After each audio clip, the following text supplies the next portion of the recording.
গত ২৪ ঘন্টায় ডেঙ্গুতে আক্রান্ত হয়ে ৩ জনের মৃত্যু হয়েছে, আরও ৩২৫ জন হাসপাতালে ভর্তি হয়েছে। বান্ডেল থাকলে প্রতি সেনমানিতে টাকা বাঁচবে। বিকাশ সেনমানি বান্ডেল কিনে জিতুন প্রতি লেনদেনে। সংবাদ বিজ্ঞপ্তিতে এসব তথ্য দিয়েছে স্বাস্থ্য অধিদপ্তর।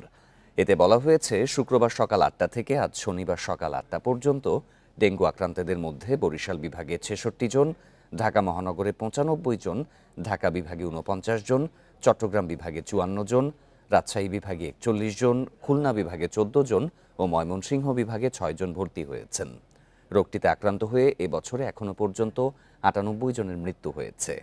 এছাড়া ডেঙ্গু আক্রান্ত হয়ে হাসপাতালে ভর্তি হয়েছে ২৩,৭৩৫ জন।